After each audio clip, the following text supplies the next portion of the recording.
Hey everyone, and welcome back to the channel. Today I want to share how you can improve your aim speed through a different method that has proven results over a couple months because I tried it and it worked. Now, of course, this may not work for everyone, but my internal tempo and speed has definitely improved. So here's the problem we are solving, because it's one of the major issues that I had, is that you get aim complacency. When you're trying to push your speed, you get complacent, and other people call it lazy aim. You're moving at a tempo which you want to make sure that you're as accurate and stable as possible, but you don't really push it there because if you speed up, you're going to lose accuracy. Unfortunately, most scenarios demand accuracy or you lose points, so the most logical thing is just to maintain accuracy best you can. But then you always kind of stay at this like status quo. Also, if you miss, this is also wasted time in both your aim lap scenarios or eliminating a target, which is also another major tip you get, is to teach slow and steady. Land your shot. Even with tracking, it's about being efficient and moving at the pace of the target. So what is the benefit of increasing your speed? Well, if you want to build muscle control, it means if you slow down your shot, you will be even more accurate, especially if you're in the heat of the moment and you're pushed for speed. So here's a common solution, probably one of the most easiest ones, is that you do pressure scenarios where you need to hit a target before it disappears. This can help simulate that pressure and speed required. Putting a little timer on there and the target disappears, or there's a timer at the bottom to where if you don't flick to it fast enough, then it goes away. That's a pretty easy one right there. The problem I find is I usually get stuck at a certain pace and the scenario ends because then I can't keep up the accuracy, or I don't keep up anymore in general. But I want to be at the faster pace to keep pushing myself. So this is a solution that I tried. This is why I started using a metronome to keep myself at a certain pace, using it on static clicking scenarios to increase my internal momentum. Some examples of these static scenarios are quad shot or wide shot, which is the current voltaic benchmarks. Now, I'm currently masters, but this is my weakest area across the board. I have masters, but these are most likely just in diamond, which is not very good. I know everyone struggles with static clicking, so there's tons of other static clicking scenarios that you can use. I just recommend checking out these scenarios briefly for hitting a target on beat. This can be a more fun way to maintain speed. You can start slower at 120 beats per minute and raise it slowly on where you personally find your threshold of speed versus accuracy. Luckily on YouTube, you can watch videos of free metronomes or even websites. Type in a specific beats per minute and I promise you'll find one. I just even on screen, you see it. It's pretty easy. Now here's a downside of this exercise. Naturally, some targets will be further spaced and unfortunately will require to still be on beat. This can get you comfortable with targets closer and lose all your momentum further away. While this is a downside, I kind of found it as actually a good thing for me. It helped me realize if my sensitivity was too slow or too fast to flick organically to that target further away. Remember to be realistic with your beats per minute that you can actually be accurate at. Find a balance. You can't go around just hitting 3 targets out of, let's say, 200, right? But you also can't just be at 100% accuracy. You need to push yourself and find balance. That's why I recommend going up by 5 beats per minute intervals, 120, 125, 130, 135, and so forth. During my 2-month journey, I did this for about 15 minutes a day. Nothing too intense, right?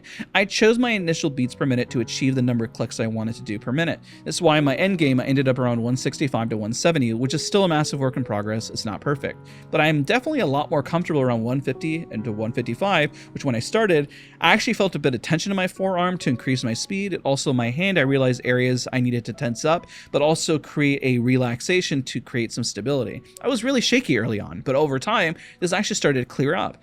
I was not shy during my time to raise my sensitivity or lower it, try new mice or mouse pads to achieve speed versus control.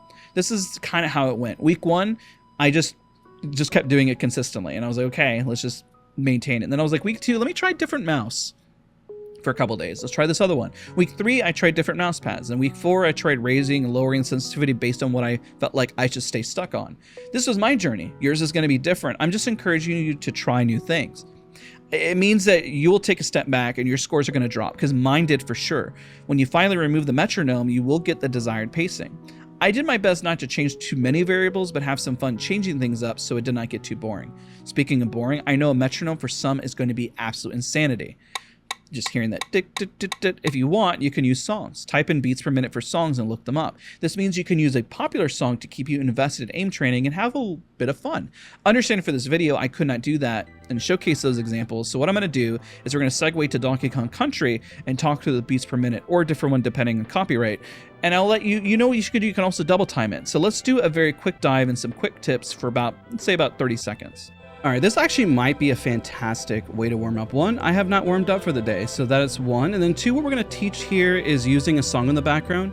I used a beats per minute finder. I'll have it zoomed in on screen right now. And that actually finds the beats per minute. So this is actually 99 beats per minute, which is not that fast. So you go click, click, click, click. Now, the downside is that you're only going to have a score probably around 100. Click, click, click, right? To the beat. Not too fast, but it's enough to warm up for the day. You see how I could technically speed up.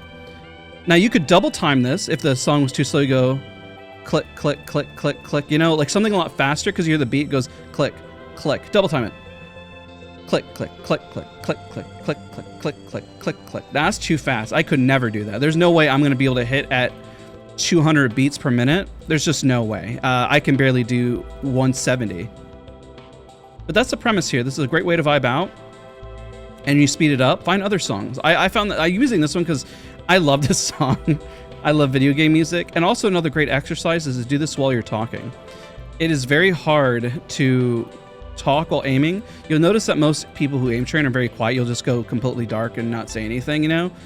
This is definitely much lower. This is novice, so I did this one purposely so I didn't embarrass myself too much. But you see how the clicks per minute's only around 82? Because we did pause and we did talk and do some other things.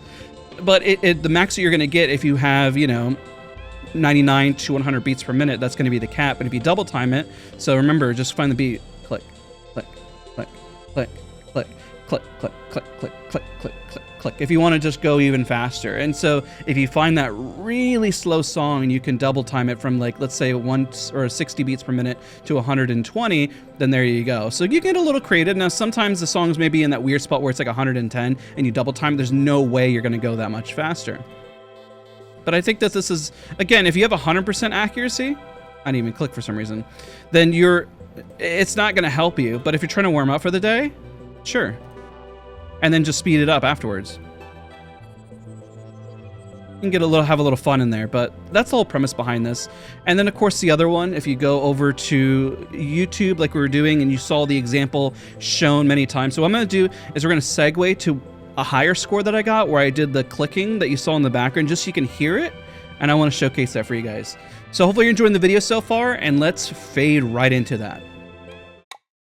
So now in this portion, I'm going to let it run probably only for 10 to 15 seconds, but this portion is with the metronome in the background. You can hear the more audible click. Sometimes I'm on beat, sometimes I'm not. It's a little hard whenever you're trying to be at that pace, but it really does, you can see the difference in terms of speeds, and it can help you improve.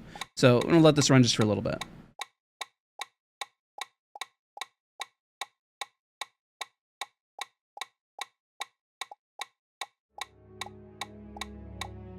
Now to wrap up, this is a fast video and a lot of suggestions, but not forcing you under what I did exactly because everyone is going to operate differently. I just wanted to share how this was a goal and a fun way to push yourself. And if you have a love for music and if you train to music, it's a great way to vibe out. It really is.